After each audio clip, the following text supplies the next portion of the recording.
Hello friends, myself Prakash Ingre. Today we are going to learn about the topic respiration and circulation, and subtopic is types of WBC.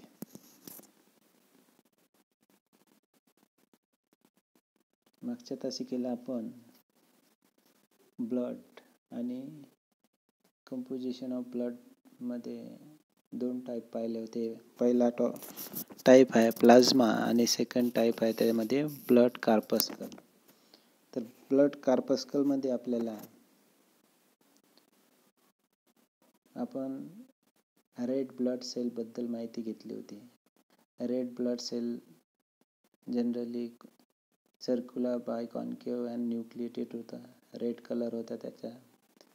हिमोग्लोबिनची मात्रा, त्याच्यानंतर mail आणि फिमेलमध्ये किती प्रमाण पाहिजे, त्याचे average life span, आणि त्यानंतर हिमोग्लोबिनची मात्रा किती पर्सेंटेज आपल्या शरीरामध्ये पाहिजे, या सर्वाबद्दल आपण माहिती घेतली. आता आपण ल्युकोसाइट्स म्हणजे व्हाईट ब्लड सेल्स और WBC colourless nucleated and amoeboid cell larger than RBCs. आता जनरली जर पाहिलं आपण ल्युकोसाइट म्हणजे व्हाईट ब्लड सेल्स ह्या कशा असतात तर कलरलेस, त्यांचा कलर कोणत्याही नसते, न्यूक्लिएटेड असतात ते. आणि अमिबॉइड सेल्स, अमिबॉइड का म्हटलेलं आहे कारण त्याने कुठलाही शेप नाही आहे. जसं अमिबा त्याचा शेप नसते तसा या अमिबॉइड सेल लार्जर दॅन RBCs म्हणजे रेड ब्लड सेलपेक्षा हे मोठे असतात. यामध्ये आपण जर पाहिलं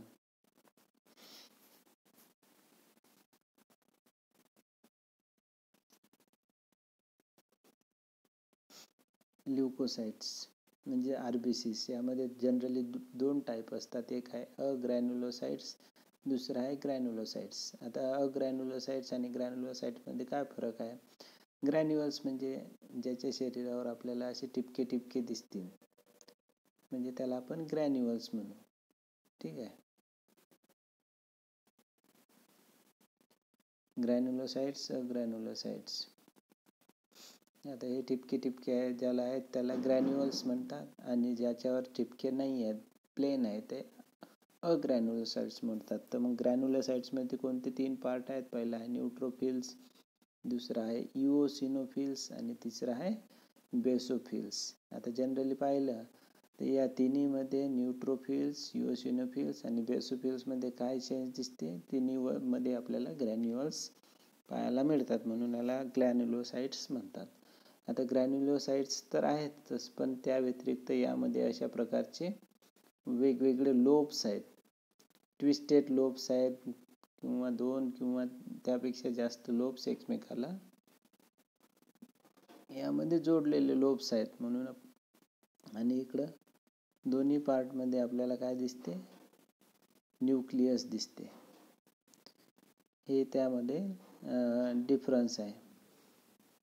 तर आपण एक एक करून आता बघू.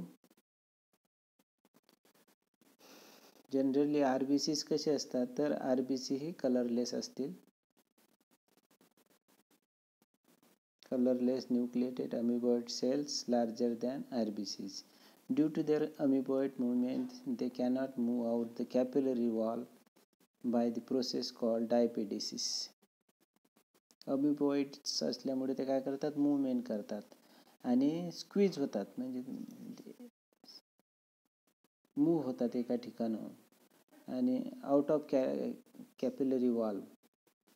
तेव्हा याच प्रोसेसला काय म्हटलेलं आहे? Diapedesis. There are about 500 to 5,000 to 11,000 per cubic millimetres of blood. जर याची तुलना आपण RBC सोबत केली तर RBCचे आपण पाहिले 5.2 to 5.8 in male and 4.3 to 5.2 in female, हे त्याचे रेशो असते. तर इथं जर पाहिलं त्याच्या तुलनेत अगदी कमी म्हणजे 5,000 to 11,000 per millimetre cubic millimetre of blood. Decrease of WBCs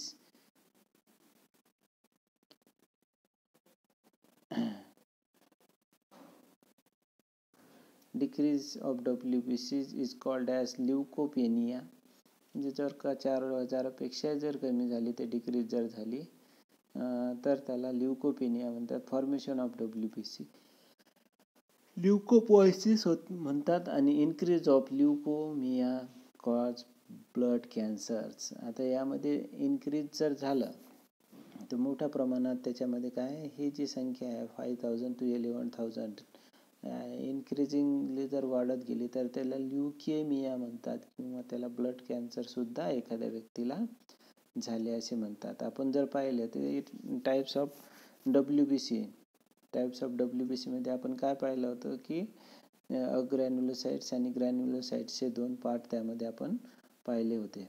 त्या types of WBC granulocytes, also called as polymorphonuclear leukocytes. They are about 72% of total WBC. They are 3 types. आता याची जर पाहिलं तर 72% WBCच्या 72% जवळपास या ग्रॅन्युलोसाइटची संख्या असते. त्यामध्ये पहिला आहे न्यूट्रोफिल्स, दुसरा आहे बेसोफिल्स आणि तिसरा आहे ॲक्टिनोफिल्स. तर यामध्ये पहिलं जे आहे neutrophils 70% of total WBC. These cells are spherical nucleus and several lobes. 2 ते 7 पर्यंत त्याच्यामध्ये असे आपल्याला लोब्स पाहायला मिळतील. These are spherical म्हणजे गोलाकार असतील ते आणि त्यामध्ये न्यूक्लियस असेल आणि सेव्हरल लोब्स त्यामध्ये पाहायला मिळतात. There are phagocytic in function. Phagocytic म्हणजे एक फायटरचा रोल याचा न्यूट्रोफिलचा असेल. दुसरा आहे basophils, very few granules, large size granules असतील याच्या शरीरावर. Basophils are about 0.5 to 1% of total WBCs. Nuclear is twisted. त्याचे जे न्यूक्लियर आहे हे कसं आहे ट्विस्ट झालेलं आपल्याला पाहायला मिळते. अशा प्रकारचं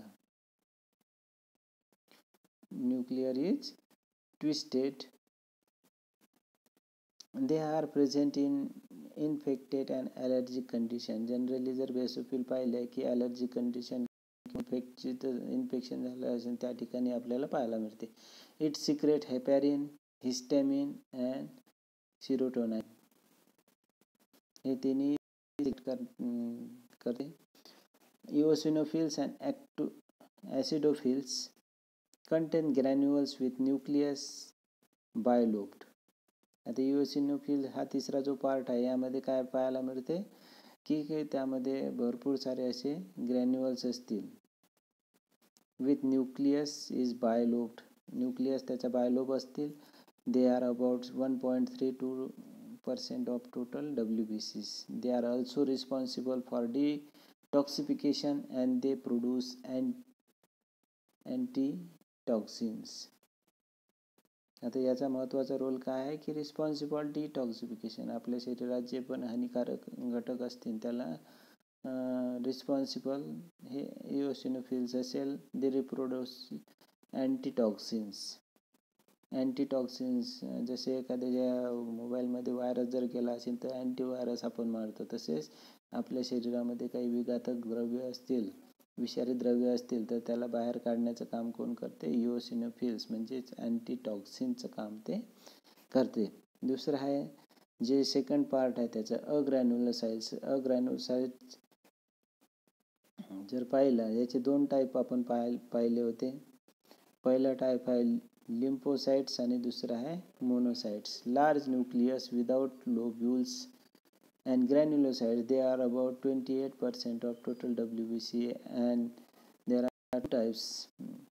जवळपास 28% पर्यंत WBC मध्ये असतात. त्यामध्ये लोब्युल्स विदाउट लोब्युल्स म्हणजे असे पहिल्यामध्ये जे ग्रॅन्युअल्स आणि लोब्युल्स पाहिले, दुसऱ्यामध्ये नसतात ते. Lymphocytes smallest WBC and spherical nucleus, large spherical nucleus. जर पाहिलं आपण हे WBC कसे असतात, हे जरी आकाराने असे असले मोठे असले स्पेरिकल आणि त्यामध्ये एक न्यूक्लियस सुद्धा मोठ्या आकाराचं त्यामध्ये. दे are about 25 to 30% of total WBC. Beta lymphocyte responsible for antigen production, while the T lymphocytes for the cell mediated immunity. Second part आहे त्याचा monocytes, largest of all nucleus large with the bean shaped. They form 3.5 to % of WBC. Phagocyte and destroy the bacteria and dead tissues. याच्यामधले जो part आहे WBC म्हटला, यामध्ये काय largest nucleus असेल यामध्ये आणि बीन शेप असेल. बीन शेप म्हणजे जसं की एखाद्या वाटाण्याचा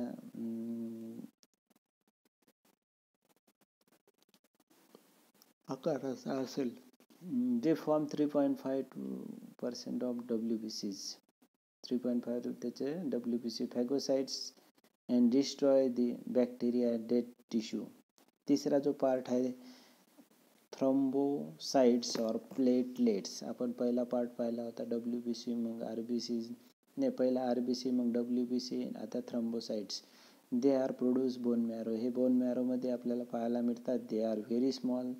त्याचं शेप लहान असेल, ओव्हल शेप असेल, विदाउट न्यूक्लियस. यामध्ये कुठल्याही प्रकारचं न्यूक्लियस नसेल. Normal count of lumen blood is 2.5 to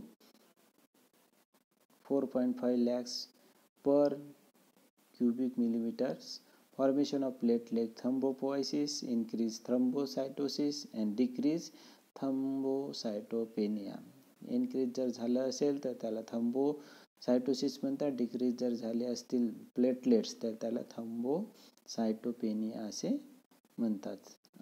आजच्या टॉपिकमध्ये एवढंच. पुढच्या तासिकेला आपण ह्युमन हार्ट यावर आपण लेक्चर घेऊ. ठीक आहे, धन्यवाद.